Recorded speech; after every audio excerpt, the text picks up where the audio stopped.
Sir, bakit ba iba-iba pa yung pangalan na ginagamit nyo sa mga official documents? Minsan kayo si Yang Chansin, minsan Tony Yang kayo, minsan naman Antonio Maestrado Lim. Bakit iniiba-iba ninyo yung pangalan nyo sa official documents? 请问为什么要这样做？就是在不同的这些政府的文件，你用不同的名字。我就是政府的文件应该只有安多尼的嘛，没有别的名字啊。In the government documents, I only use Antonio Lim and no other name. May pinakita kaming iba. Yung alien registration application nyo sa Republika ng Pilipinas, Yang Jianqin. Dun sa LTO driver's license application na sinabit nyo sa Republika, you were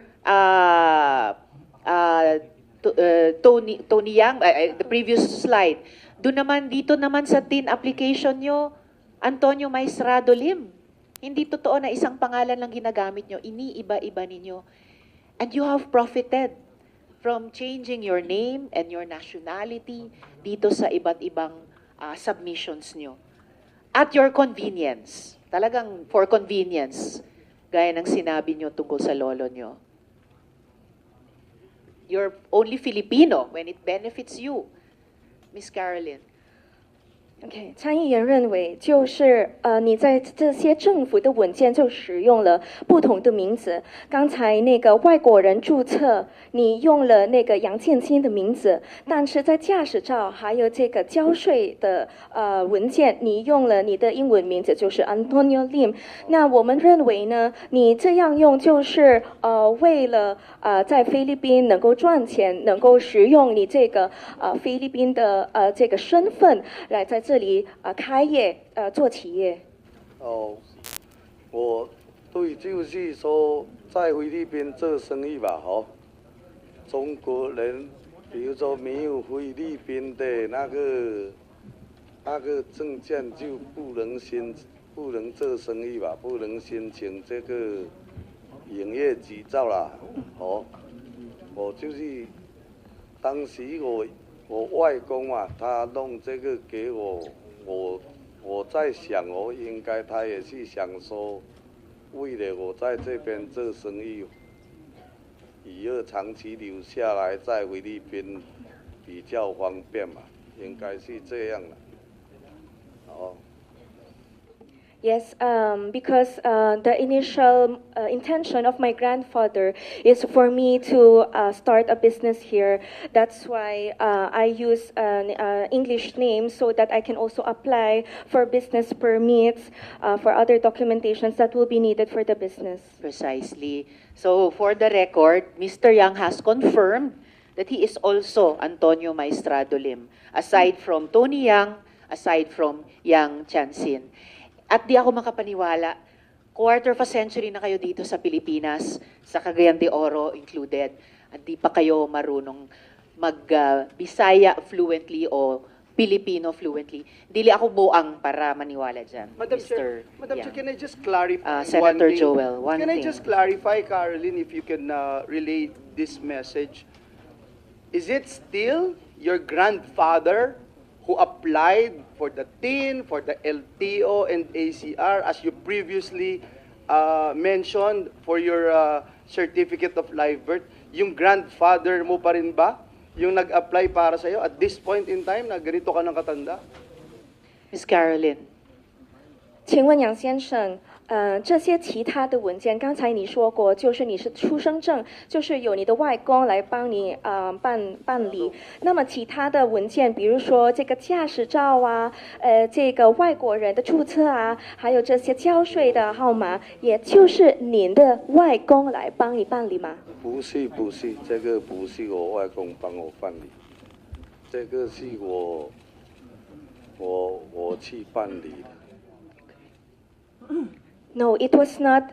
It was not processed by my grandfather. It was me who processed these other documents. So obviously, Madam Precisely, Chair, yes. exactly, obviously, ginagamit mo yung iba-ibang pangalan, gaya ng minana mo sa kiniklaim mo na grandfather mo, para sa convenience mo, at ikaw na nagsabi nun, para sa negosyo mo, at paiba-iba ka ng pangalan dahil illegal yung mga negosyo mo. Yung mga negosyo mo gumagawa ng criminal activities. Isang tanong na lang. Can I just one, Madam Chair? One more, and Yes, then the chair will yes. continue her question. Yes, what about yung mga gun permits mo, permit to carry mo? Pare-pareho din ba yung pangalan mo? Meron ka bang mga gun permits? Kasi nung nahuli ka sa Cagayan de Oro, may 6 na baril na possession mo. Ms. Caroline.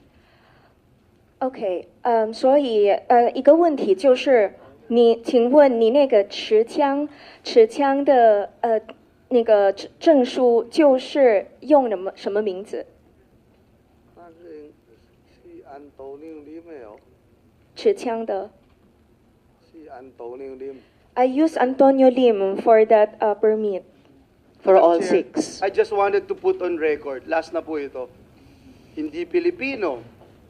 Tapos, may TIN, may LTO, may ACR na iba-iba yung pangalan. May 6 na baril na nakuha. Hindi natin alam kung ilan ang baril nito, Madam Chair. Pero hindi Pilipino. Hindi makapagsalita ng Tagalog ng Pilipino, hindi makasalita ng Bisaya. Tapos dito naghahasik ng lagim sa bansa natin. Dito lang sa Senado, napaka-weird na ganito yung sitwasyon na may interpreter tayo. Nakakalungkot para tayong binabalasubas dito, Madam Chair. Salamat, Senator Joel. So, Mr. Yang, or kung ano man yung totoong pangalan nyo, bakit ba kayo pumunta sa Pilipinas?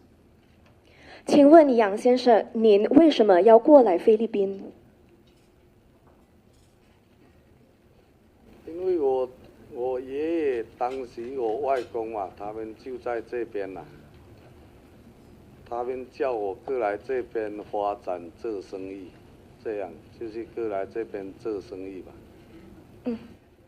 During that time, it was my maternal grandfather who invited me to come here to join them in the Philippines to open up a business. Madam At Chair. saan kayo ipinanganak? And then I will call the SP Pro Tempore. Saan kayo pinanganak? 请问你是在哪里出生的？我是在中国福建，福建。哦，福建。福建。Okay. I was born in China in Fujian. How do you spell that? Fujian, and that means in Fujian province. Fujian Province. Which city there? 福建哪里晋江， ？In Jinjiang. 晋江市。 XIN J-I-N. JIN. J-I-A-N-G. Jinjiang. SP Pro Tempore. Why did For you, one Why question.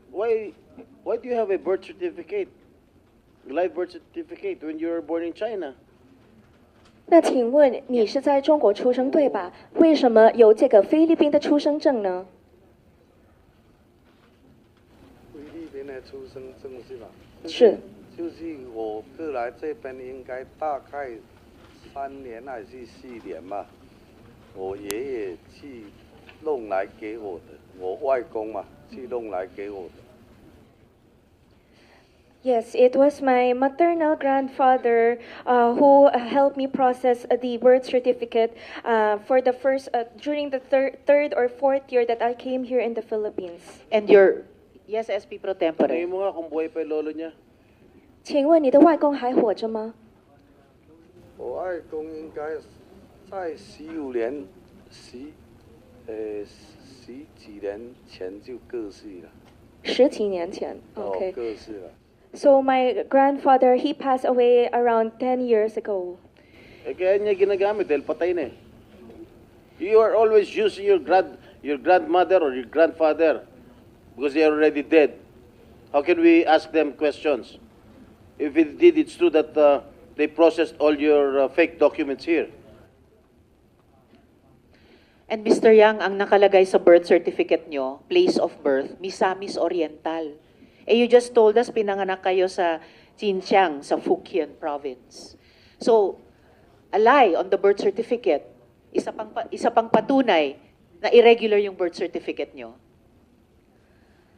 你刚才有说过你是在中国福建出生的，对吧？但是这个菲律宾的出生证说你在 Misamis Oriental 出生的，所以这个证明你的出生证就是虚假的，而且这个是不是正常的出生证？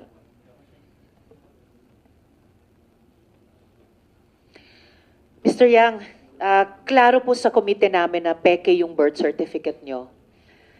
Peke yung pagka-Pilipino ninyo.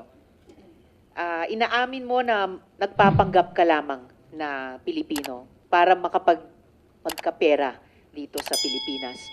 You've been deceiving this country for the last 26 years.